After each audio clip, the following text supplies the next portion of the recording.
Welcome to Conscious Dominance, a DSRX studio production. These weekly conversations explore how to approach mindful leadership and inner dominance within the powerful container of committed, intentional relationships. Join Eric as he invites new dialogues, sharing practical insights for how the craft of consciousness opens the aperture to love, serve, and connect with unwavering presence. Welcome back to Conscious Dominance. I'm Eric. Today I have Rachael with me. This is my beautiful bride, Rachael. And today we are talking about something that most couples try to avoid, actually. And that is when you're both in it, you're both triggered, something's off. When the very thing that's supposed to be comforting your relationship starts to feel like the thing that is triggering. When the relationship itself starts to become a mirror every day for things that you didn't ask for, you start realizing that actually is the point. The relationship itself is the container when you can't provide the containership. It's a sacred friction. We want to talk about what it looks like, what it feels like, where it's not always clean. It's not always light and love, and the growth does not always feel good, and how to stay connected even when it gets messy and humbling, especially when you grow in front of the person that you love most. Discomfort is complicated. Discomfort means something is amiss. In the previous episode about pain, is a craft. The relationship is not necessarily failing, even though you're in discomfort. That discomfort could also be a sign that it's completely working and that you actually have a very healthy relationship. And it's exactly where you need to be, and that is that you're doing something new. And then when you're in a healthy relationship that's transformative, it's going to be uncomfortable. For me, what I've been learning is that when I'm doing something new, especially something emotionally new, I get activated or triggered. And what has been the most profound is to allow myself, and even be encouraged by Eric, to be a little bratty. I even have trouble saying that word. In other words, to not be the wise one, to not be the teacher or the authority or the mystic or the one who uses the perfect language and knows how to control my emotions, but to instead let my tone be sharp and let myself yell and slam a door and let my emotion get messy. And that in itself triggers me as I'm doing it. So I'm triggered, and the trigger triggers me, and then acting from my trigger triggers me. And I know we may all be sick of hearing that word triggered, so I love to use the words or the different stair steps of understanding it as an activation or an irritation or feeling an inflammation inside of myself. But either way, I will feel that double bind. But I'm really learning, just as Eric is in his own way in so many of these episodes, I'm learning to stay with it and learning to trust that even in the heat, even in the rupture, there's something good happening underneath. There's something nourishing that's developing me further. Yeah, it's so true. And what I've been sitting with again and again, and it's actually the main thing that I coach men with all the time, is that growth always includes discomfort. You get to a point where you start welcoming the discomfort. It's a somatic reality. It's in my body. I'm agitated. I feel stupid. I feel incapable. And I don't like that. The masculine does not like that. And especially in a relationship where we want to feel like we're the anchor, the protector, the one who knows what's happening, the leader, especially when we're learning something new. We get into a place that's a dip. We get in a downward place. We get triggered. It's conscious incompetence. We're trying something new, and it's not working yet. And most of us haven't had anyone name that for us, other than maybe when we're working out or in a certain craft. And so, especially in relationships, I've found that I internalize it, and I act out, I shut down. And that's where a lot of relationships get stuck, because this is actually part of the learning curve. No one's normalizing the discomfort, except for Terry Real. Give props to him, but it's not enough in the vernacular that being triggered does not mean you're failing. it means that you're training. And there's a phrase that I keep thinking in my head, trust the trigger to teach. And if you know that, if your partner knows that, it changes everything. That's been a total game changer for me when I started to understand that when you're in that frustrated kind of avoidant space, and you might be storming yourself, that it's not personal, that you're not attacking me. I'm good at discerning that, and I know you and your character. You're not malicious, but you are in a state of becoming. You're in what I've heard you refer to as the dip. In other words, that discomfort of something new, and your nervous system is really recalibrating in that moment. And it takes a moment. It takes more than a moment. Sometimes it takes a day. But what has helped me even more was realizing that you don't need me to soothe that. In fact, against all my instincts, it's better if I am not your oasis or your comfort in those moments. Because you don't need me to coach you through it, even though that's what we both do as a trade. But what you need is for me to hold the space open. In other words, to give you spaciousness. And sometimes that means that I go into my practice of being in an infinite way, or just being in my pleasure, even when I'm stormy. While space, time, and some sort of process that is none of my business is something that you're holding, that you're taking. That I'm not collapsing because he's collapsed, and I might still feel stormy, and maybe it was my storm that got him in a collapse to begin with. I'm not here to abandon my own body or my integrity or intuition just because my partner, or anyone else, by the way, is dysregulated. That's been really huge because I was trained, like so many women, to be hypervigilant and hyper-attuned, to get everything back to good, and to make sure that as I'm letting go of fixing it, and instead really now trusting that the discomfort is part of the growth, that I'm flinching less and less. I just trust. I trust him. I trust the trigger to teach as well. Whether it's mine or his, I'm here to stay. And ironically, that is part of what makes me feel quite safe in the relationship. Not when everything is perfect. That's not an illusion that I'm trying to get with. But when we can stay with what's real, and we can do so together without the fear of breaking up, without threats, or without any other part of immaturity on the other edge of that, then I'm here to stay. And sometimes the first thing I will do is to soothe Eric. Hey, I'm not going anywhere. Or he'll say the same to me. I'm here.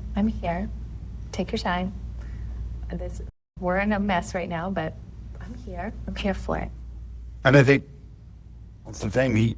If I know that this pain and this trigger, because they're one and the same, that it has a purpose, it's for something, I'm going to stay with it. I'm going to lean into it.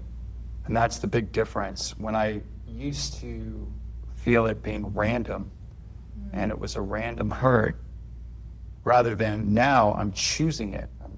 When it's random, it's brutalizing, and if it's my core wound of feeling fundamentally flawed, it's demoralizing to a massive degree. But if I can know that this pain is part of my training, if I know it's helping me become more trustworthy in my capacity to hold pain, to be more present, to be more precise, I can do that. I actually want that. And in my relationship, it's the biggest gift that we can give each other is this clarity that sounds pretty dire for me to say this, but life is suffering. Life is pain. And so relationship becomes a place where I understand this. And some to say that we're going to trigger each other on purpose or with no purpose or no aim. We start seeing that this discomfort becomes data. It's a direction. It's something that's pointing us towards our evolution. And that's the main point of conscious dominance. It's not controlling, but it's a directional presence. And even if it's in the face of discomfort, I've gotten to a point now where when Rachel's emotional or she's in a tantrumatic space, it helps me to know what to prioritize. And they also help me to know what I'm training for, in the sense that now I welcome them as an opportunity to hold her, because I can't grow in all directions at once, but I can go deep if I know where I'm going. That's powerful. I want to name something for the women, the feminine also, that when we've spent our life performing and being the smart one, the sweet one, the spiritual one, it's terrifying to let yourself be messy, to be emotionally all over the place, to not make any sense, or to let yourself be a brat. And I use that word in the best way, that it feels immature and childlike, at least for me, to cry too loud, to raise my voice, to be unattractive, to ruin the day, to take a beautiful moment and need to bring a truth or an expression forth. Because somewhere deep in our wiring, we've been told that our safety depends on that pleasing element. But the problem is that self-muzzling builds up and it starts to live in our bodies. I've said this for years, I've felt it, but the reason so many women carry emotional weight around their midsections isn't just to food or hormones or genetics. It's also because that's our solar center. That's where we store our power that we haven't let out, that we keep to ourselves. It's rage that we've swallowed, or it's truth that we've been sitting on. So when we start to really move and feel and cry and yell and feel into the bigness of what it is that's coming forward, it's not just emotional, it's cellular, it's sacred. And that's why I say that my inner teenage twerp is part of my brilliance. And I've said that I want to claim that forever teenager inside of me, because when I let her out, I'm able to reclaim the energy that's been dormant, that behaved and was poised. So yes, it can trigger me to be the one who's not acing the moment. And I still have a habit of wanting to apologize mid-expression. I'll be in the middle of a fight and I'll say, Eric, I'm really sorry I'm doing this right now. This really sucks for me too. But I'm really learning to, even in those moments, stay with it and stay in my dragon and my fierceness. Not to be malicious to Eric, but to let it out and to be held. Because just like I'm learning to stay when Eric is in his masculine discomfort, this is less about reciprocity and more about the reverence, the devotion to the moment-to-moment truth that I'm carrying forward that comes from my body. And it's that truth that is feminine. It's the whole point. It really brings us back to what I'm saying about containers and containment. When you know you're both training for something, the whole dynamic changes. You're not trying to avoid the triggers, but rather you're trying to use the triggers consciously. Your relationship becomes a laboratory, a place of experimentation, and ultimately a place of real transformation. Ironically, it's not a place where we go to be comfortable. It's a place where we go to become who we're meant to be, really. And it's a balance. It's a different kind of love. It's not just a love that's just pure acceptance. It's also an evolution of love that says, I'm here with you. I see who you're becoming, and I'm here with you now, but I'm here on this journey with you. And what I see is that most relationships, even with ourselves, the unconscious pattern is homeostasis. We want to keep everything stable, predictable, safe. It makes sense. So once you recognize that that actually makes sense and actually have compassion for that, you can then start to adjust that, because with homeostasis also comes entropy, which means that everything's going to just decay. So to counter that, you have to be about inviting in something that I might call like a sacred instability or a conscious instability. And it's the willingness to be off balance together, because we're reaching for something greater. If we're going on an adventure and we're on a sailing trip and it's windy, we're doing this together. And when you do something scary and tough together, it brings you closer. The whole relationship can be that. It's a completely different game that we're playing. It's interesting because it is what the traditional power dynamic model is an imbalance of power. And so that willingness to be off balance or in the instability, just to honor that's happening, that's the game that we're playing, but we're taking it outside of the realm of sexuality because it's deep within the structure of actual relationship, like the foundation and the blueprint here. That's what I've really learned, is that when I'm here to trust that process and to really trust Eric, when I don't try to rescue him or soothe him from his discomforts, he does grow more expeditiously, more efficiently. And I'm not collapsing into my own drama, my own stories about his drama or his stories. He can then feel my stability and my commitment, my devotion to wanting to be inside of these moments that are stormy for both of us. That stability really gives him permission to be in the instability of learning something new, of venturing into every day deeper territory that holds us with more strength without also having to manage my anxiety about his learning curve. Similarly, when Eric doesn't try to talk me out of my emotional storms, he's never trying to fix them or try to shoo them away. He's holding space for my intensity, and I can walk through that more quickly. And it does move through, and both of us report back every single time it happens that we feel much better on the other side. There's something erotic, in fact, about being seen in your full range, not just the polished or attractive self, but about the messy, growing, and becoming self. So when Eric can see me in that mid-tantrum, feisty moment and doesn't flinch, doesn't try to fix me, doesn't withdraw his love, that's when I feel the most held, most seen, the most safe to be my human self and met by another human. I think that's what we're really here to explore in the conscious dominance field, in the DSRX field. Not the promise that we'll never be triggered, and you hear us say this so much, but the promise that we'll be triggered together and stay connected regardless. When you say stability, it is your devotion. That's one and the same. There's I feel your devotion, and that registers as stability, that the relationship and everything is stable. I would agree with that completely. That's what it resonates as, is something where I'm in no way being in a place of discipline in those moments to any other structure except the one where I am trusting that in this moment I can be with myself, accepting all parts of me and all parts of Eric. It's a commitment to the spaciousness and the time, that we're not trying to rush this process. We're really here to be devoted to love itself. And through that, we're experimenting with these moments so exquisitely. Not always exquisitely, too.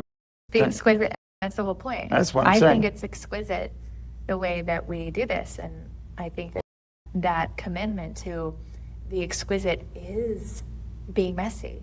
That's true. And for the men listening, I want to be clear about something. This conscious dominance is not about being unaffected by your woman's emotions. You're going to be affected. I'm affected. It's about being affected and yet staying present anyway.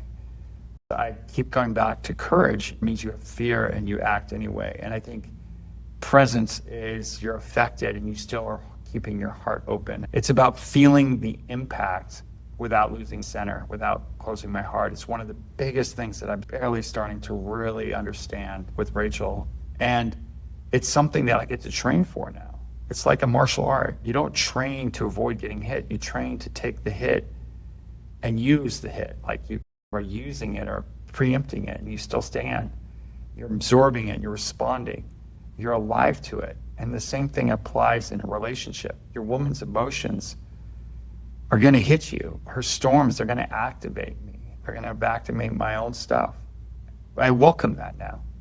And I've trained for it. And I understand that it's part of the process. And you can stay conscious in the middle of it. I can hold space instead of reacting. That's really what the art of conscious dominance is. It's not about avoiding this intensity, but it really feels like a dance. You're dancing with it. Just like any dance, there's a skill.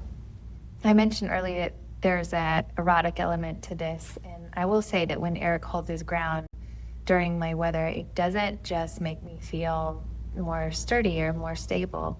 It actually is very erotic. It turns me on, and it feels that while I get to feel my voltage coming forward without worrying about destroying him, and I get to express that intensity knowing he can handle it, when I get to then see Eric in his vulnerability in moments and in his learning curve, and I can be in my trust in that moment, my devotion for not collapsing into my own story, that feels equally erotic, because in essence, we're staying away from the immature collapse because it's intimate, it's real, it's us, it's two people being fully human and messy together. I think most couples are really trying to avoid that level of intensity, and the intensity is avoiding the truth. They want the passion without the friction, but the friction is really where the growth happens, and the friction is where intimacy deepens. When you can be triggered together and still choose each other, still stay connected, still find your way back to love, that's when you know you have something real and something that we're fighting for and that we're staying with every single day in so many moments. How we're not really in any way performing a relationship, we're actually practicing it and doing so with a lot of care. And so I want to leave you with this. If it's not all ease and sweetness, good. That means you're actually doing it. You're actually alive in it. You're in the space. Don't confuse something that's alive and messy with failure. It's actually a sign. It's a mirror of you and your unconscious. It's a moment to ask, what are we training for? And if you're the man listening, know that your discomfort, it's part of what it is to be in service of her, to be in your devotion to the process. This is where you get to stay in it with intentionality and clarity, and to start defining what's the point. Why are you here? Start leading through creating values for the relationship. Start leading through creating a sense of becoming the kind of man who can lead with strength and softness depending on the situation, and that the two are not mutually exclusive. And for the feminine to allow ourselves to be messy, to let ourselves wobble, to let our tone be imperfect, our edges breathe. We don't always have to be the wise one or to be soft, that our bodies are brilliant and our rage is an oracle, meaning it has information that we may not be activating through intelligence, that it can really come through the body, that this relationship can hold more than you think if you let it, especially as we keep depositing into that relationship as that third entity that takes care of us, to love itself. That this is the work that we live and that we teach and that we're so passionate about. And all of this is less and less about theory and is in our real-time, real mess practice as we bring this to you guys in these podcasts. So if you're a couple who wants to grow together, or you're single without a relationship, but you're interested in learning more about how you can lean into the triggers and the tantrums and the transformation and the discomfort, this is the work we do. Please check us out at DSRX Studio on Instagram, also at arosha.art, I believe. Yeah, there's free resources there, and you can also find me on Instagram at Arosha. Please reach out. And also, thanks for listening today. Appreciate everyone who's been listening. Until next time. Thank you. Thank you for listening to The Conscious Dominance.